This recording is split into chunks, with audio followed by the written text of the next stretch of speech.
का सितारा आगे को बढ़ता चला जा रहा है।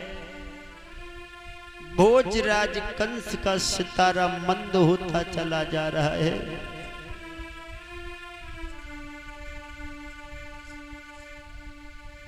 भगवान को नाना प्रकार से जाल में फंसाने की कोशिश पापी कंस ने की है,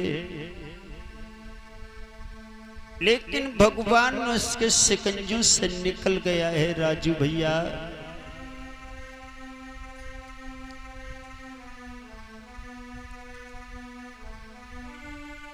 भगवान मुरली मनोहर कन्हैया बड़े प्रेम से रह रहे हैं।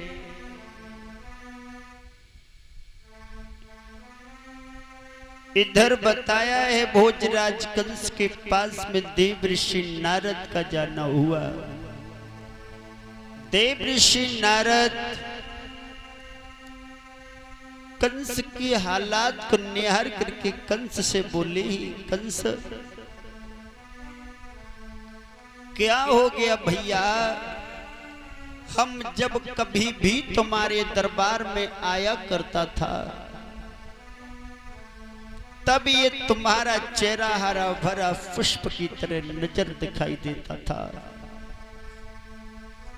और आज भी हम तुम्हारे दरबार में आया हूं, तुम्हारा वही फूला हुआ चेहरा मुरझाया हुआ नजर आ रहा है। कंस क्या हुआ? क्या तुम्हें कोई रोग लग गया है? बीमारी तो पैदा नहीं हो गई? भैया कंस, अब तो तेरा काल भी मारा गया होगा, अब तू इतना उदास काहे क्यों है? भोजराज कंस ने जब सुना है ऋषि नारद के मुख से काल मारा हो गया, देव ऋषि नारद से कंस कहने लगा, बाबा नारद,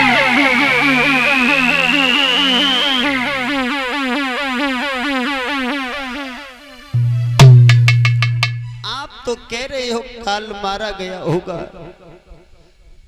हमने अनेक राक्षसों को भेजा, लेकिन किसी राक्षस ने कोई खबर नहीं दी है आकर के। अभी हमारा काल काला है या गोरा है या पीला है या छोटा है या मोटा है, तुम तो कह रहे हो तुम्हारा काल मारा गया होगा। देव ऋषि नारद,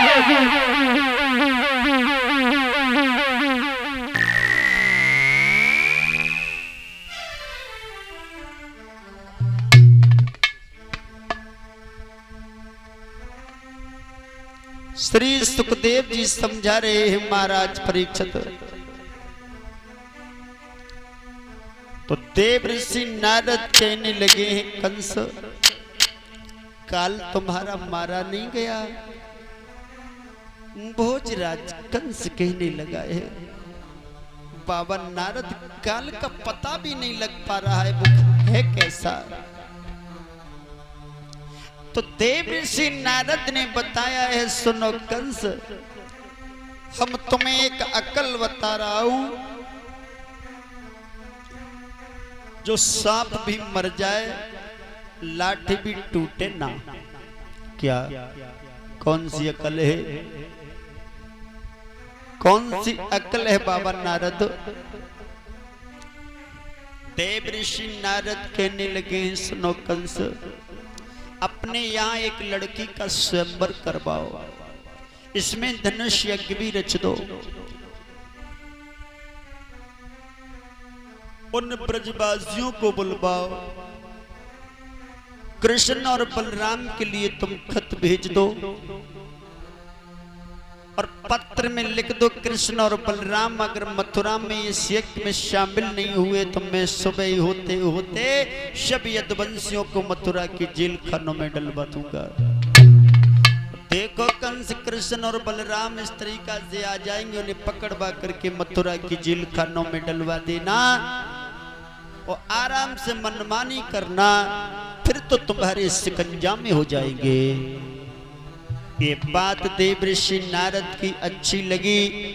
कंस ने खत लिखा बाबा नंद के लिए। खत लिखते हुए कंस ने मन विचार बनाया है।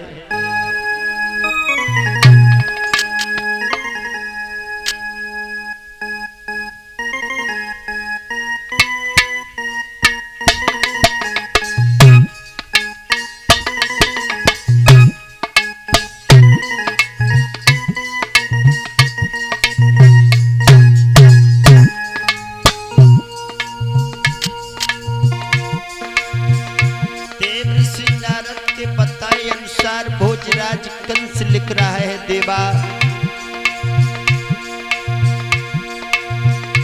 हरि सिद्ध श्री रसबल्ला लिखूं भैया लिखूं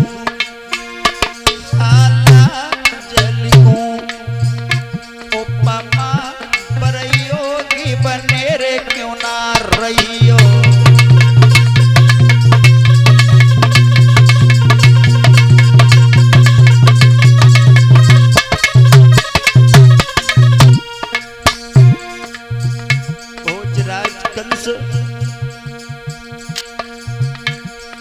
खत लिख रहा है बाबा नंद के लिए।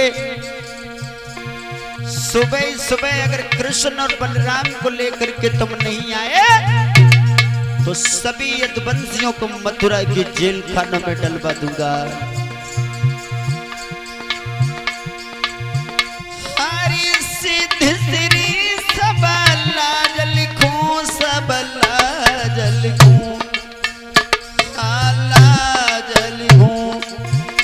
उपमा प्रयोगी बने रे क्यों ना रहियो।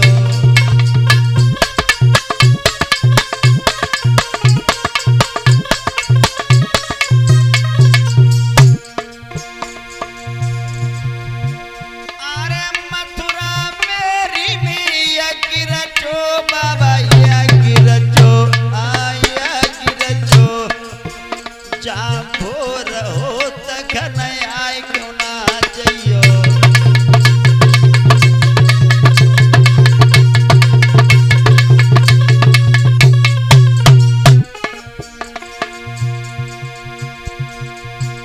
अरे पातिया पड़त ना तेरे लगइयो नहीं देर लगइयो हाँ देर लगइयो।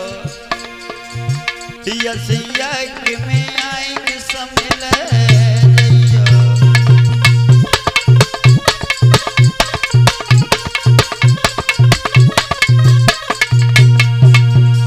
भोजराज कंस ने खत लिख करके अक्रूर के हाथों में दिया और अक्रूर के हाथों में खत दे करके जवाब दिया है, तुम गोकुल में चले जाओ, उस वृंदावन में चले जाओ जहां नंद बाबा को जाकर के खत दे दो। प्रमाण ये मिलता है, अक्रूर ने समझाया है, देखो कंस कृष्ण और बलराम तुमसे जितनी दूर हैं तो समझ लो उतनी ही दूर तुमसे मौत है। और जितने ही भगवान कृष्ण और बलराम नजदीक चलते चले आएंगे तो समझ लेना उतनी तुम्हारी मौत नजदीक आती चली जाएगी। मनोज भैया ये प्रमाण अक्रूर ने कंस को दिया है। श्री सुखदेव जी समझा रहे, महाराज परीक्षित कंस इस बात पर भड़क गया। कंस इस बात पर भड़क गया और भड़क जाने के बाद अक्रूर से कहने लगा है, तुम एक मंत्री होने के कारण इतना साहस मत रखो जो कि आप हमारी आवाज से भी बुलंद आवाज कर दो। मेरी आज्ञा का उल्लंघन नहीं होना चाहिए, तुम्हें उस वृंदावन में जाना चाहिए। भैया अक्रूर चले हैं, विचार कर रहे हैं, कंस तू बड़ा पापी है, हमारे भतीजों के पीछे तू ऐसे पड़ गया। ये अक्रूर श्री कृष्ण के चाचा थे, नंद बाबा के भाई थे। मथुरा में कंस के मंत्री बनकर के रह रहे हैं। कंस की आज्ञा का उल्लंघन नहीं किया, चल दिए हैं। और जब चल देते हैं तो यमुना मैया में जैसे स्नान किया है, डुबकी लगाई है प्यारी भक्तों, भगवान का वहां दर्शन होता। और भगवान का जब दर्शन हुआ है तो क्रूर समझ गए कि ये कंस मेरे भतीजों का कुछ नहीं कर पाएगा, ये कृष्ण एक अवतारी है। वहां पर विश्वास हुआ है और धीरे धीरे धीरे धीरे वो खत लेकर के वृंदावन में पहुंच जाते हैं। नंद बाबा को वो पत्र दिया। बाबा विचार करने लगे, वो दुष्ट दुराचारी हमारे बेटाओं के पीछे ऐसे पड़ गया है। गोकुल को छोड़ करके मैंने ये वृंदावन बसाया, तुलसी का वन कटवा करके, अब लेकिन यहाँ भी बड़ो चैन से नहीं सोने दे रहा है। तब तक भगवान कन्हैया गायों को चरा करके आ जाते हैं। अपने चाचा क्रूर को देखा तो मुरली मनोहर कन्हैया ने भाग करके अपने चाचा के चरण स्पर्श किए हैं। भैया चरण स्पर्श करने के बाद में भगवान मुरली मनोहर ने पूछा है चाचा क्रूर से, चाचा आप कुशल तो है? क्रूर ने जवाब दिया, बेटा कुशल तो है ही है, लेकिन एक मुसीबत का पहाड़ आ गया है। क्या? अच्छा चाचा बात ये बाद में बताना, पहले मुझे ये बताओ आप कंस के यहाँ किस तरह से रहते हैं? वो तो बड़ा दुराचारी है। क्रूर कहने लगे, मेरे लाल रहता क्या हूँ, जैसे 32 दांतों के बीच में गाय वो जीभ रहती है, इसी तरह से मेरे लाल हम कंस के यहाँ रहता हूँ। क्रूर बड़े रोए, सारा दृष्टांत दिया है मेरे लाला,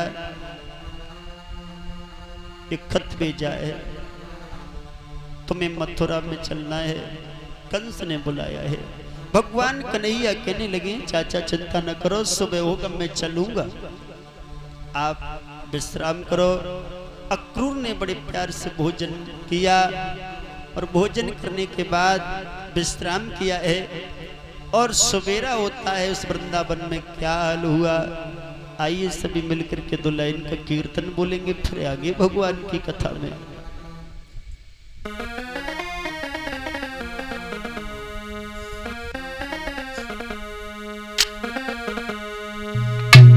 चलो चलियो गुरु के दरबार, ओ दुनिया मतलब की।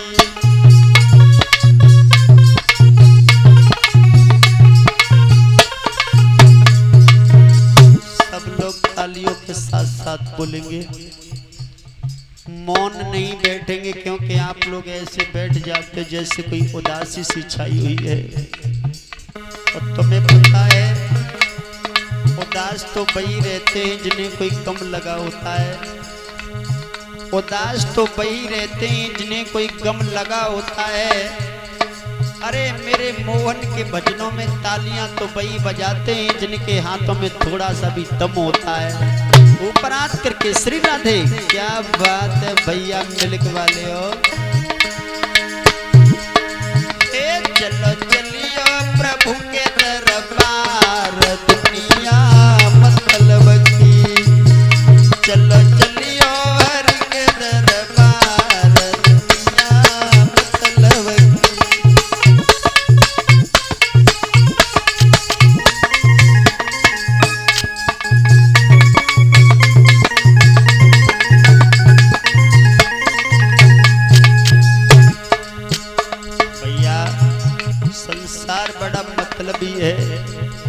इस संसार में अपना कोई नहीं है, सब मतलब के हितकारी, बिहारी, घरबारी, परिवारी, सब मतलब के है।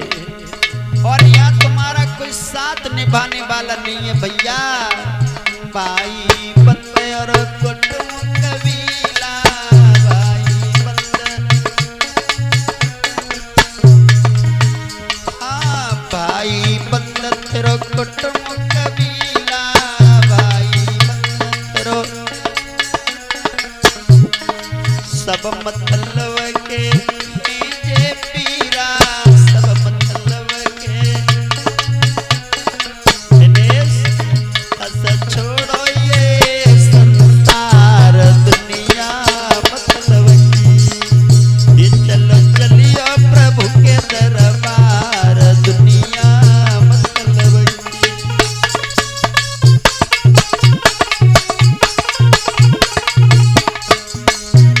और सोमपाल में जी झूठे जग की झूठी माया झूठे जग की झूठे जग की झूठी माया झूठे जग की या पे किसी ने नहीं अपनाया या पे किसी ने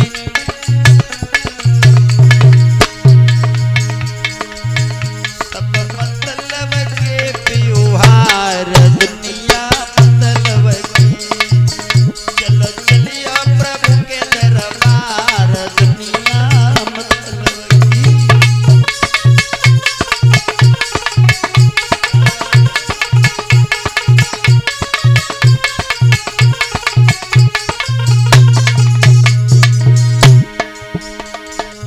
ओ सेवांकन का प्रभु को भज ले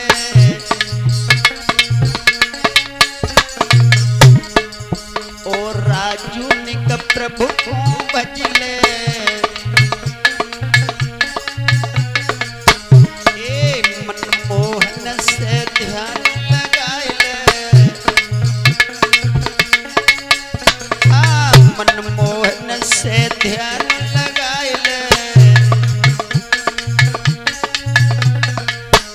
तेरा कोई न साथ निभाएगो दुनिया मतलब की।